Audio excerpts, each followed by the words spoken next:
Bonjour et bienvenue à l'autre bulletin. Cette semaine, à l'approche de l'Halloween, André Pelchat nous relate des apparitions diaboliques en Nouvelle-France.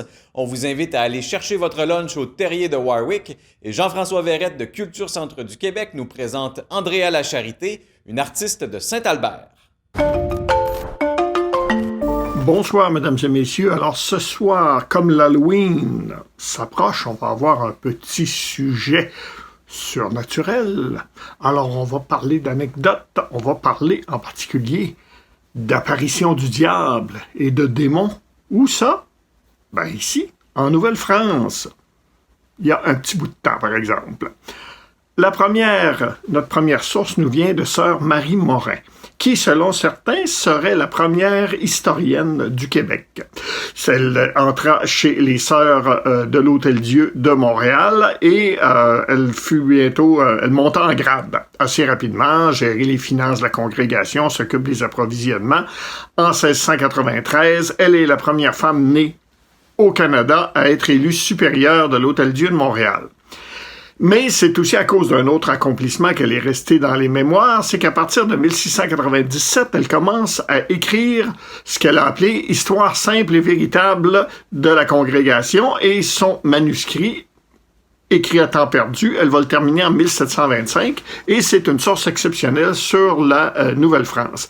Un gros livre écrit en vieux français où elle raconte la vie quotidienne des colons, les jeux de coulisses des gouvernants. Même si son récit tient plus de la chronique que de la grande histoire politique, c'est probablement notre première historienne. Et elle raconte qu'en 1694, des démons faisaient un charivari bruyamment devant l'Hôtel-Dieu en se promenant chandelle à la main. Ces petits démons, ou des lutins, parfois qu'elle les appelle, tenaient également leur cérémonial dans le grenier de l'Hôtel-Dieu, produisant un vacarme très indisposant et effroyable. Pendant plusieurs heures, on les entendait et on les voyait rouler un tonneau, courir comme un cheval, renverser et couper des planches de bois, phénomène qui semait la crainte parmi les passants. Surtout puisque certains d'entre eux avaient témoigné que ces démons étaient de forme humaine, mais sans tête.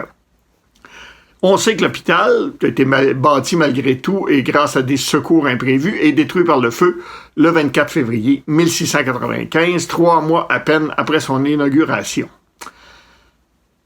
Pas seulement à Montréal qu'on voyait des diables et des démons. À Québec aussi. Là-bas, il y avait Catherine de Saint-Augustin, une mystique qui a eu souvent dans sa vie des visions du diable. Elle était dans les Hospitalières de Québec. En 1697, la serrure de la chapelle des Hospitalières de Québec était habitée apparemment par des petits démons qui s'y étaient établis, résolus d'y tenir le sabbat pour ensuite lancer un sort aux hosties consacrées de l'Église. La religieuse s'était rendue à la chapelle pour verrouiller la porte, mais elle avait aperçu qu'il y avait un petit démon dans la serrure. Pour déloger l'intrus, elle avait soufflé dans la serrure. Son soufflet lui fut renvoyé avec tant de force qu'elle eut l'impression d'être solidement frappée au visage. Malgré tout, son astuce avait fonctionné. Les démons s'étaient retirés et n'avaient pu accomplir leur vilain dessein. Et c'est écrit dans le bouquin des Sœurs hospitalières de Québec. Alors voilà, réflexion sur ces apparitions du démon. Bonsoir. Bonjour Diane, merci d'être là.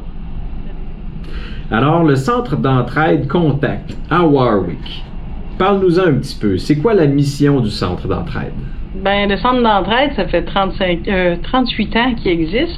Et la mission, c'est aide et entraide biopsychosociale.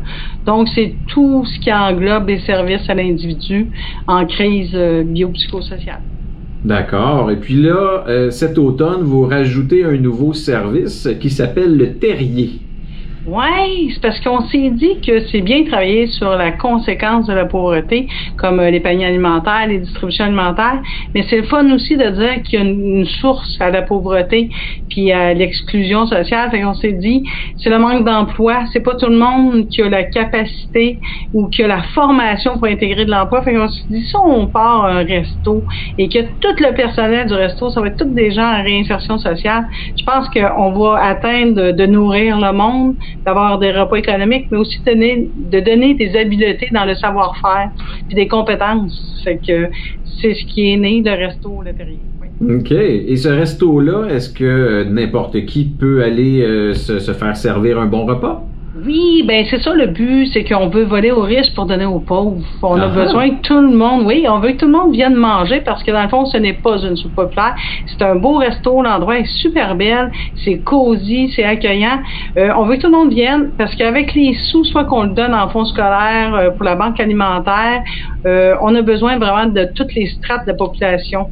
Et par la suite, les personnes qui sont défavorisées, qui ont moins de sous, ben ils ont 75% de rabais sur leur repas. C'est comme ça qu'on atteint notre objectif de nourrir ceux qui ont de la difficulté, sans pour autant virer ça en une stigmatisation de quartier pauvre. On veut pas ça, on veut pas cette image-là. OK. Et puis comment est-ce que vous concoctez les menus? Ben c'est de la bouffe québécoise. Je te dirais, on a ressorti notre cuisinière et notre ma tante Thérèse là, des fourneaux. On s'est dit, on veut de la bouffe. On veut pas réinventer le pâté chinois. On veut rien réinventer. On veut servir de la bouffe qu'on aime traditionnelle. Donc, c'est tous des repas chauds, mijotés, super bons, qui est servi pour les ouvriers, peu importe le milieu. C'est très bon. Puis, où est-ce que vous vous approvisionnez? Est-ce que vous avez des aliments locaux?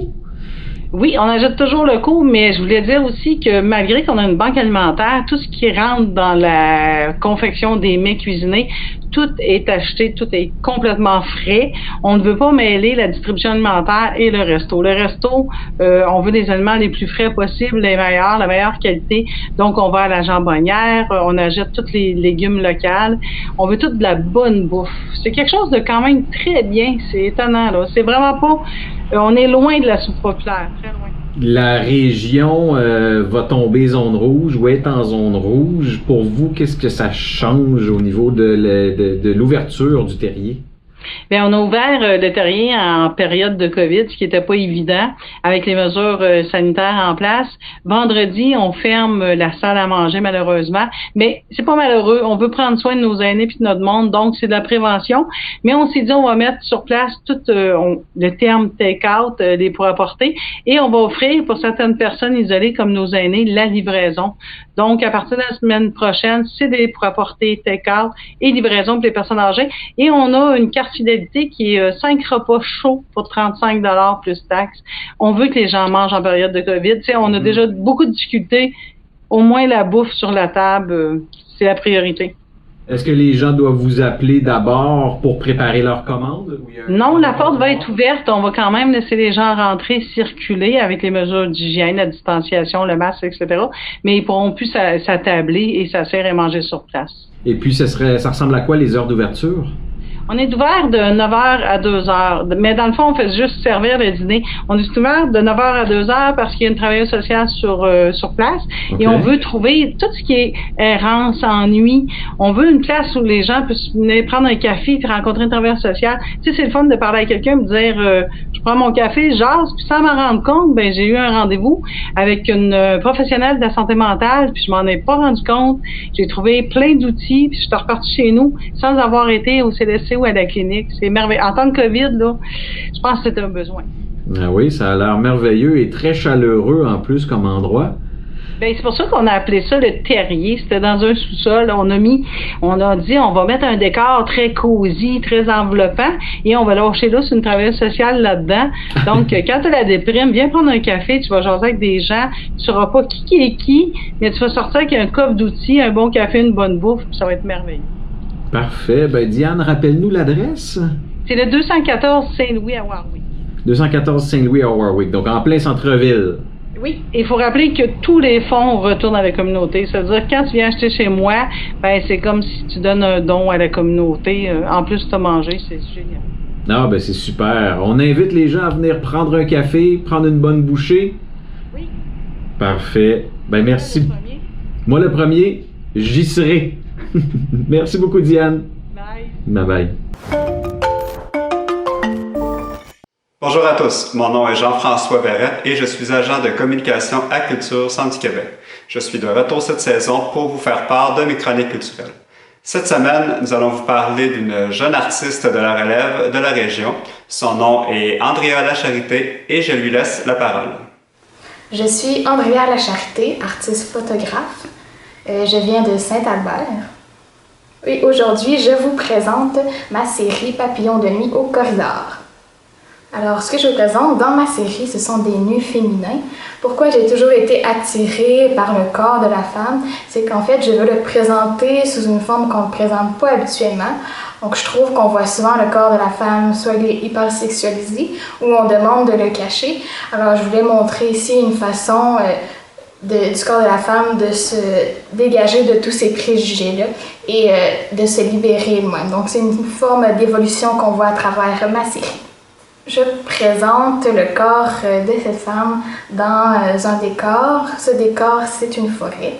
Donc la forêt peut sembler oppressante par sa noirceur et même c'est un paysage hivernal, donc ces photos ont été prises au mois d'avril et c'est pour montrer à quel point la femme au départ, elle semble l'intruse dans cet environnement-là et peu à peu elle va habiter l'espace et elle va prendre possession de l'espace comme elle va prendre possession de son propre corps à elle. L'exposition Papillons de nuit de la photographe Andrea Lacharité est au corridor dans les locaux de Culture Centre du Québec jusqu'au 18 décembre 2020. Par contre, puisque la MRC de Bécancour est présentement en zone rouge, il n'est pas possible de visiter l'exposition. Cependant, il est possible de visiter les sites internet de la photographe pour voir l'exposition Papillons de nuit ainsi que d'autres œuvres de l'artiste. Enfin, il est possible de voir le travail d'Andrea Lacharité sur le compte Instagram de Culture Centre du Québec alors qu'elle y sera en résidence du 4 novembre au 13 novembre 2020. Merci et bonne semaine.